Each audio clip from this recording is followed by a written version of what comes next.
BitTorrent, more commonly known as just torrent, is a method of downloading files from the internet through a distributed peer-to-peer file sharing system. The programs used to download said files via the BitTorrent protocol are called BitTorrent clients. The official clients made by the company itself include BitTorrent and MicroTorrent, but obviously many other smaller alternatives exist. The significant advantage that the BitTorrent protocol has over the hypertext transfer protocol is its ability to handle the heavy lifting of moving large datasets without relying on the central server. This provides quicker data transfers, better network management, and minimal choke points, if any. The BitTorrents make use of the .torrent file format for data transfer, which do not contain the files that you want, but rather the information the client needs to locate peers who are also sharing and/or downloading the files. A peer is simply a user that is also downloading the same file from a seeder, but has not obtained the full file yet. A seeder is a user sharing the complete file to other users in the torrent network. Now, inside a torrent file is a set of information that assists the BitTorrent client in finding and downloading data. This information is a group of files that includes names, sizes, and folder structure, as well as a list of trackers. Trackers are essentially computers that help identify the location of specific data that is requested for. Aside from torrent files, magnet links can be used as well. A magnet link is a simple text link that contains all the necessary information mentioned above, eliminating the need to download the torrent file.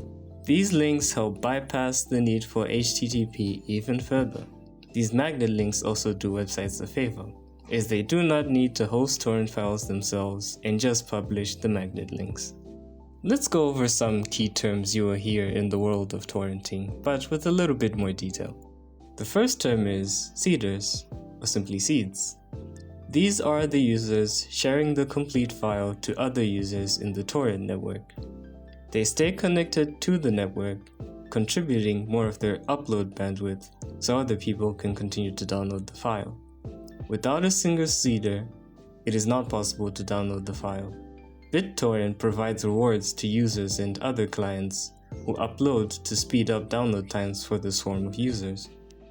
Number 2, a swarm. This is generally a group of people downloading and sharing the same torrent. They comprise of peers and seeders, and in some cases a central server to manage the swarm. The job of forming a swarm is to gather people involved with the same torrent and assist each other in increasing upload and download bandwidth. Number 3, peers. These are users that are also downloading the file from a seeder, but have not obtained the full file yet. Peers assist each other by sharing files that they have obtained to people who don't have it yet. Term number 4, a leecher. A leecher is a user who only downloads files without uploading them to other users as a seed or a peer. They may also throttle their upload bandwidth and slow down the overall speed in the swarm. The fifth and last term is a tracker. This is a computer or a server that potentially tracks the users in the network and assists in locating a requested file. Nowadays, a decentralized trackerless torrent system allows BitTorrent clients to communicate with each other without a central server. The clients use distributed hash table technology with each other, each client functioning as a DHT node. When you use a magnet link, DHT nodes contact nearby nodes until they locate the information about the torrent.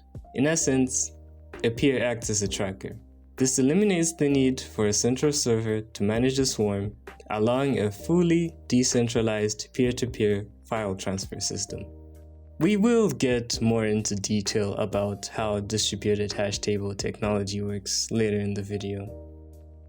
Now, how does BitTorrent actually find the torrents that have been requested?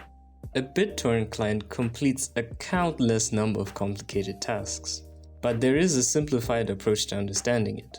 When a magnet link or a torrent file is opened, the client opens a list of files you can download from it and searches the network of other users who have that particular torrent. It then asks each user's client to help track down your target torrent. Once the target is found, the client downloads bits of the files as small pieces and combines them when sufficient data has been collected. Let's put this explanation into a more practical scenario. Say you're going to a party. You're looking for someone named Annabelle, someone you have never met before. You ask anyone whether they know who she is or know someone who might. Some will know her and take you directly to her. Some may not know who she is but will direct you to another person who might. You continue to ask this same question until you finally find Annabelle. However, in the case of torrents, there can be more than one Annabelle, and they are exactly who you're looking for. The party is the torrent network, and the Annabelles you find are the users who have the torrent you're looking for. Coming back to the original explanation, your torrent client asks users where to find the torrent. Users who do not know where the torrent is can tell your client who they can ask. Users who know where the torrent is provide a list of people your client can try downloading from.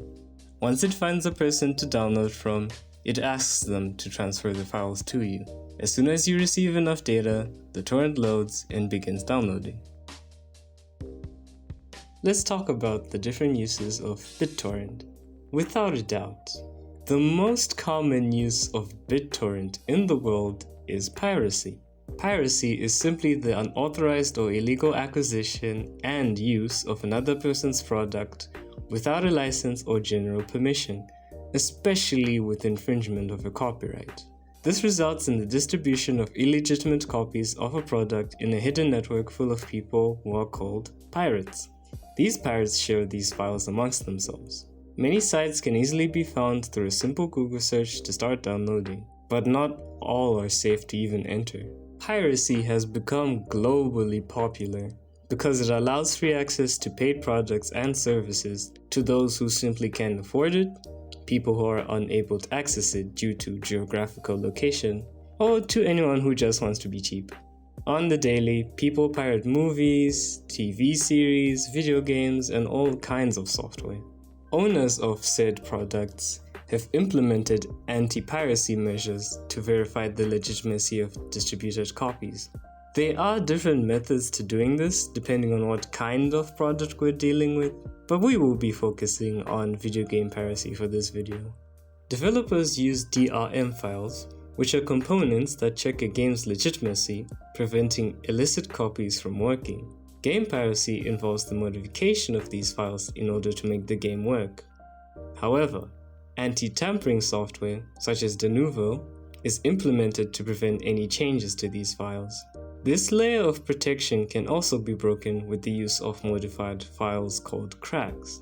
Pirate groups in their different departments make these cracks, upload them along with the game onto underground top sites, which are then leaked into private and public trackers. As mentioned before, a tracker can be a computer that either has the requested files, of which is then considered a seed, or a computer that simply keeps track of who has the files. Some other uses of BitTorrent that are on the more legal side include companies using BitTorrent clients to distribute software updates and downloads. Social media sites, such as Facebook and Twitter, use BitTorrent internally to distribute large files between servers efficiently. Sometimes the government can utilize BitTorrent to save bandwidth usage. An example was when the UK government shared large datasets showing how public money was used in 2010. File syncing using the BitTorrent syncing application, and official release and promotion of music and videos. It's about time we demystify the concept of distributed hash tables. First, let's define what a hash table even is. A hash table is a data structure that maps data keys to values using a hash function, and it represents a dynamic set of data. It supports the operations of inserting, deleting, and searching for data.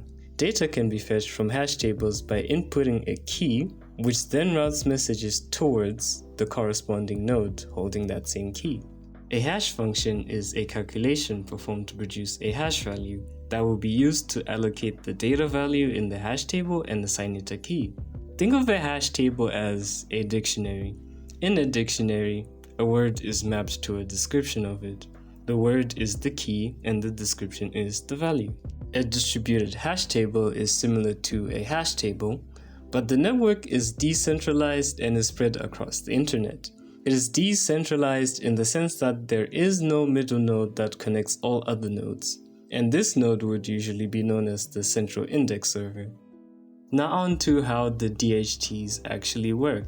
We will interchangeably use the terms server and node for this explanation, but they generally mean the same thing. Think of a system containing 8 servers, labeled from 1 to 8, and there is no central server that connects all other servers. Each server will connect to its direct neighboring servers. Within each server lays a hash table. Once a request arrives at the correct server, all is needed is a simple hash table lookup. However, because this is a decentralized system, the request needs to be redirected to the correct server if input elsewhere. This is where server keys come in, where each server is assigned a key of its own. There is a rule that is observed with one exception. This rule is that all data keys are less than the server key of the server they are in. For example, server 2 has data keys between values 1 and 2, including the value 1 and excluding the value 2. The only exception to this rule is the first server of the system, server 1 in this case. It contains all data keys less than 1 and greater than or equal to the final server key, server 8. Let's say we input a request to search for data key 4.3 at server 6. Server 6 detects that data key 4.3 is not within its range, particularly it is less than it. So, it sends a request to a server with a lower server key, server 5. Data key 4.3 is within the range of server 5, so it attempts to look in its hash tables. If the key exists, it sends a response back to the sender of the request. Otherwise, it indicates that it does not exist. Other functions follow a similar sequence. Inserting is the same as searching, but it just inserts the data value and its key. For adding and removing a node in the system, its values are transferred to the next node. For example, if we deleted server 3, all its data keys will be transferred to server 4, and its new range would be from 2 to 4, including 2 and excluding 4. If we added back server 3, all data keys that are less than 3 from server 4's range, 2 to 4, would be added to it. Some things to take note of. Practically speaking, nodes would not have names as simple as the ones we've used. Rather, hash functions are calculated and those hash values will be used as names. Secondly, the first server would likely have a range from 0 to 1 and from the last server key to a given maximum server key. All in all, BitTorrent is a useful data transfer tool. BitTorrent is the company behind the largest decentralized peer-to-peer communications protocol for distributing data in large files over the internet, and it is very much responsible for a large percent of the world's daily internet traffic. It is quite unfortunate that it is widely known for the wrong reasons. Piracy existed before BitTorrent and it will continue to exist if BitTorrent ended. BitTorrent just allows the internet to be more accessible and less costly, enabling average people to share their files without paying for large amounts of bandwidth and contribute their own bandwidth to share other people's files. And that's about all I have for you about torrents. Do feel free to do the research and refer back to this video when you need to. There may have been details that you were looking for, but I managed to miss out on. But I do hope you find this video useful, and thank you for watching. Have a good one.